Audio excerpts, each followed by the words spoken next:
Thank you so much. Did you know that that's actually one of my favorite songs?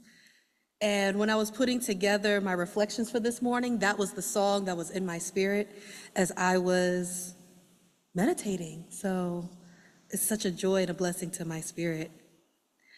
So again, good morning, everyone. Good morning, Fourth U. I am so honored to be here with you this morning. I just want to first acknowledge before I give my reflections, my own pastors, Reverend Doctors Gabby and Andrew Cujo-Wilkes of the Double Love Experience Church in Bed-Stuy, Brooklyn, and where I serve as a deacon. And I also want to acknowledge my Faith in New York and Faith in Action family, that's my spiritual and political home. So I just want to acknowledge that before I begin. The full title of my reflection today is Radical Love in Troubled Times, Answering the Call to Liberation Beyond the Sanctuary. And while it was not my premeditated intention, it is not lost on me that I am reflecting on radical love on Valentine's Day weekend. Y'all, we are in some troubled times. I'm not gonna sugarcoat it, I'm gonna tell it like it is. All it takes is a few minutes on the news or scrolling on social media to see that we are indeed in troubled times. And while I could go down the list of all the political and social and economic troubles that are plaguing our nation in this moment, give a historical analysis of the who, what, where, when, why, and how we landed here, or give a comparative study on the rise and fall of empires and uprisings, show how these moments have come before and their outcomes, I feel like I'd be missing the actual problem that is plaguing our people. We are in a love deficit. We lack love. And I'm not talking about the 5 languages love, or I'm not talking about mushy or consumeristic love. I'm not talking about a love that is fraught with pleasantries and thoughts and prayers or grandiose acts without substance.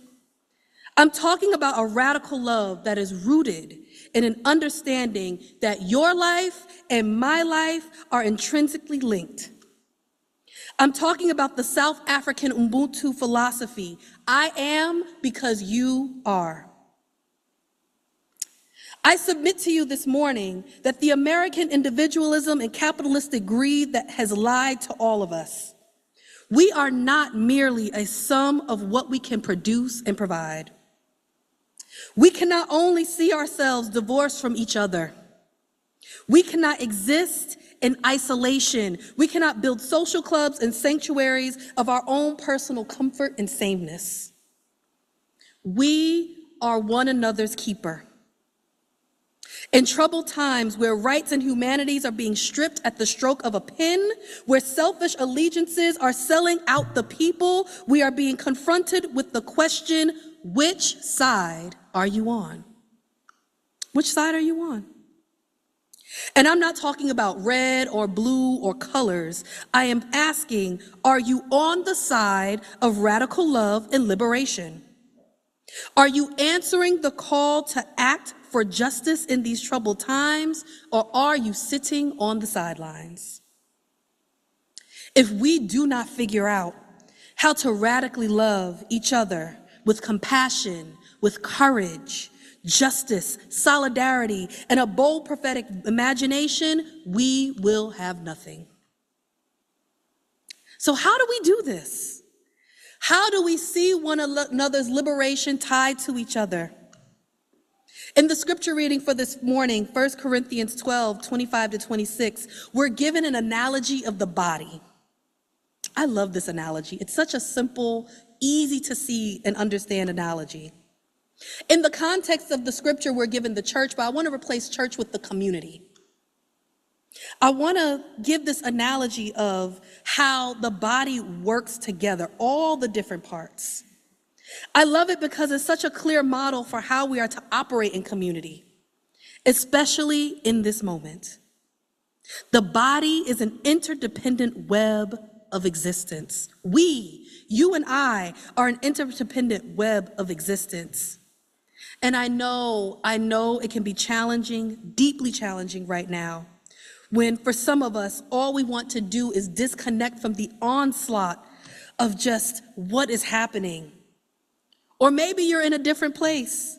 Maybe what's happening right now is not directly affecting you. So you're like, the temptation is to be, it's not my problem. It's not my issue. It's not directly affecting me.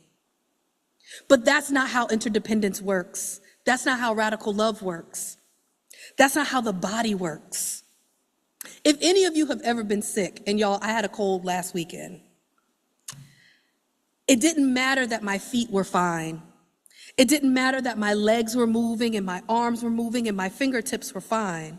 When that congestion hit, y'all, when that runny nose and that sore throat and that cough and that sneezing happened, my whole body had to rest in order for me to get better.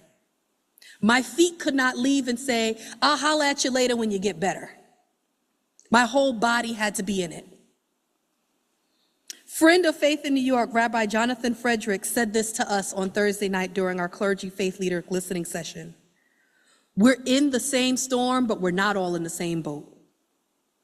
We may live in different places, have different issues, have different perspectives, but let me tell you something. When the waters are troubled, when the storms come, whether you're in a raft or a yacht, the waves will come and the seas will rage, and it will touch everyone. But when you're in that storm and you have the ability to rescue those on the raft, would you? Let me be more concrete. Let me bring this to New York City. Whether you're afraid of ICE raids or not right now, immigration impacts every single one of us. Where New York City is home to over 3 million immigrants, 500,000 of which are undocumented. We are a city of immigrants. According to our comptroller, Brad Lander, immigrants make up $61 billion in the taxes constituted for our city and $138 billion in the spending power. And I'm just talking about economy. That's not to mention the cultural, the workforce, the social relationships, the families, the policies. It affects everyone. We literally have neighbors right now who are afraid to leave their homes. What impacts one impacts all. Different part, same body. Different boat, same storm.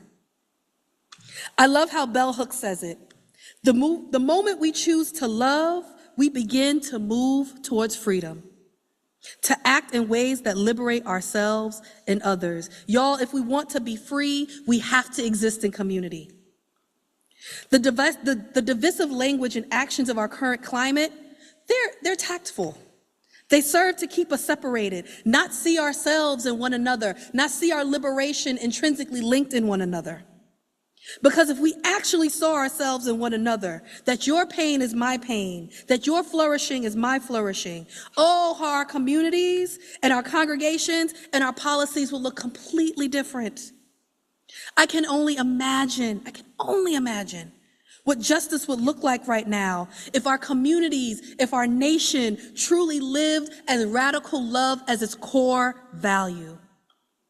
I believe we'd be putting our energy into creating communities of true peace, of justice, of liberation for every single person. And while it is, again, so incredibly tempting right now, we do not have the luxury in times of trouble to disconnect, to bury our heads in the sand, or think about only me and mine over here. And as a justice and liberation-oriented people, our deeper question should be, who's hurting right now? Am I part of the harm? How am I part of the healing? When I started community organizing with Faith in New York, oh my goodness, almost 11 years ago, I was asked this question, who do you love? Who do you love? I ain't gonna lie, y'all, I thought it was a weird question to ask when we're talking about justice and liberation and movement building and all this.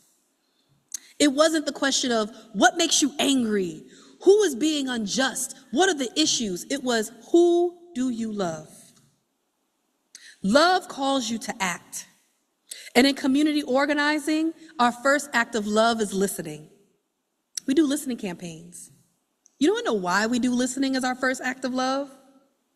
I believe that when we truly take the time to listen, hear one another's joys and pains, imagine what the world could be and should be together, we build trust. We challenge our own internal biases. We learn, and we widen our circle of love. When's the last time you took time to listen to the person sitting next to you? Your neighbor, the residents down the block, someone completely different than you. And in a world that has provided us contorted views of what love is, taking time to listen helps us to reevaluate what it means to love self, to love neighbor. Y'all, love is not passive. It calls us to act. And the work does not stop at listening. After we listen, we must take action. For some, that action might first start with the internal love work of dismantling our own internalized systems of oppression. That work might be helping to raise freedom funds and mutual aid for justice organizations like Faith in New York who are on the front lines. It might be having some difficult and truth-telling conversations with family members and coworkers.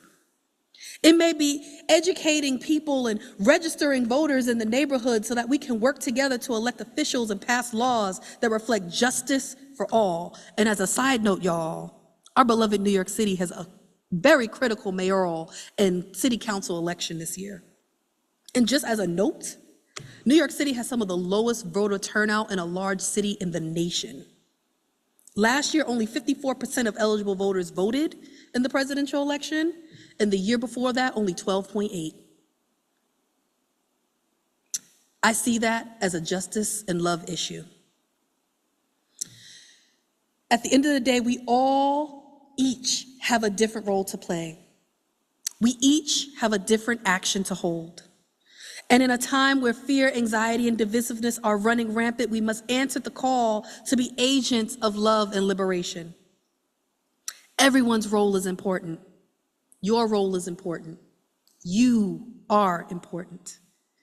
And if you're unsure of what your role is or in search of community to take action with, let me offer community organizing as a space to wrestle with those questions and take action for justice. Different part, same body. Different boat, same storm. So I leave you with this. The work of justice is a public declaration of who and what you love.